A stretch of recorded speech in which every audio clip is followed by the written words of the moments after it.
CPIMৰ বঙাইগাঁও চিৰাং কমিটিৰ জিলা সন্মিলন উপলক্ষে চিৰাঙৰ বিজনীৰ বল্লমগুৰি অটো ষ্টেণ্ডত জনসভা অনুষ্ঠিত। মূল্যবৃদ্ধিৰ প্ৰতিবাদ, সাম্প্ৰদায়িক ৰাজনীতিৰ বিৰুদ্ধে নিবনুৱা কৰ্মসংস্থাপন সৃষ্টি আৰু স্মাৰ্ট মিটাৰৰ ব্যৱস্থা বাতিলৰ দাবীত অনুষ্ঠিত হয় এই জনসভা। CPIMৰ বঙাইগাঁও চিৰাং কমিটিৰ সভাপতি হৰেশ্বৰ দাসৰ সভাপতিত্বত অনুষ্ঠিত এই জনসভাত সৰভোগৰ বিধায়ক মনোৰঞ্জন তালুকদাৰ মুখ্য বক্তা হিচাপে উপস্থিত থাকে। News desk, Bijni fast 24। Bharatiya জনতা পাৰ্টি যিটো বিৰাট প্ৰত্যাখ্যা সৃষ্টি কৰি পেলাই 14 চনত ক্ষমতালৈকে আহিছে, পৰ্বত প্ৰমাণ তেওঁলোকে প্ৰতিশ্ৰুতিও প্ৰদান কৰিছিল। এই সকলো প্ৰতিশ্ৰুতি যেতিয়া পালন কৰিব পৰা নাই আৰু মানুহৰ খংটো ক্ৰমাগতভাৱে ভাৰতীয় জনতা পাৰ্টিৰ বিৰুদ্ধে সংগঠিত হৈছে। আপোনালোকে দেখিছে যোৱা লোকসভা নিৰ্বাচনত তেওঁলোকে 400 পাৰ কৰিব বিৰাট শ্লোগান দি আহিলে নিৰ্বাচনত। কিন্তু ভাৰতবৰ্ষৰ মানুহে আমাৰ বিৰোধী পক্ষৰ কিছু দুৰ্বলতাৰ থকা সত্ত্বেও কিন্তু তেওঁলোকক 400টো দূৰত থাকক। 19 চনৰ লোকসভা নিৰ্বাচনত তেওঁলোকে 300খন আসন লাভ কৰিছিল। সেই 300খন আসনতো তেওঁলোকক জিকাই নিদিলে আৰু এককভাৱে চৰকাৰ গঠন কৰাৰ যি সংখ্যাগৰিষ্ঠতা প্ৰয়োজন আছিল 272, এই 272 আসনো নিদিলে। তেওঁলোকে 240ত থমকি ৰ'ব লগা হ'ল। এতিয়া তেলেগু দেশম আৰু আমাৰ নীতিশ কুমাৰৰ জনতা ইউনাইটেডৰ সমৰ্থনত তেওঁলোকে কোনোমতে চৰকাৰ চলাই আছে। মানুহৰ খং ক্ৰমাগতভাৱে বিজেপিৰ বিৰুদ্ধে যে আগবাঢ়িছে, সংগঠিত হৈছে, এইটো প্ৰমাণিত হৈছে।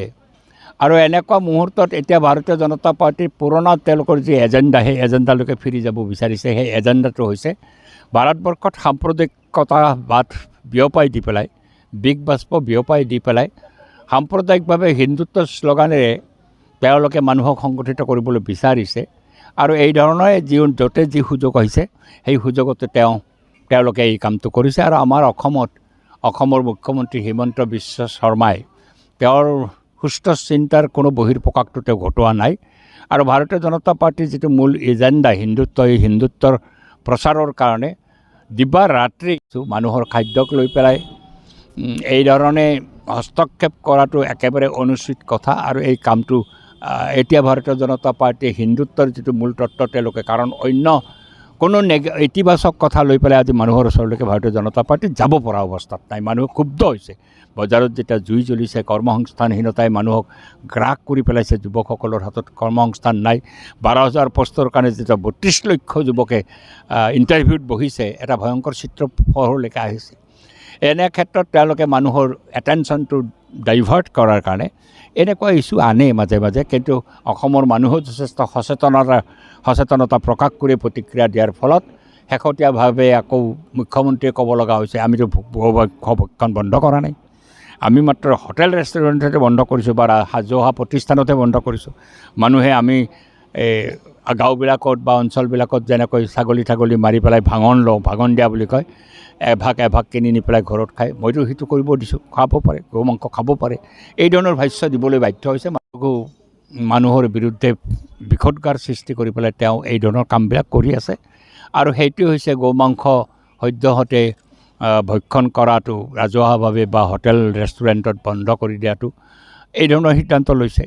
যোৱাটো বছৰত গৌ সুৰক্ষা আইন তেওঁ আনিছিল। এই গৌ সুৰক্ষা আইনতো আমি তীব্ৰ বিৰোধিতা কৰিছিলোঁ, কাৰণ গৌ সুৰক্ষা আইনে গৌ পালকসকল যিসকলে গৰু পোহে তেওঁলোকক ভয়ংকৰ বিপদৰ মাজলৈকে নিব।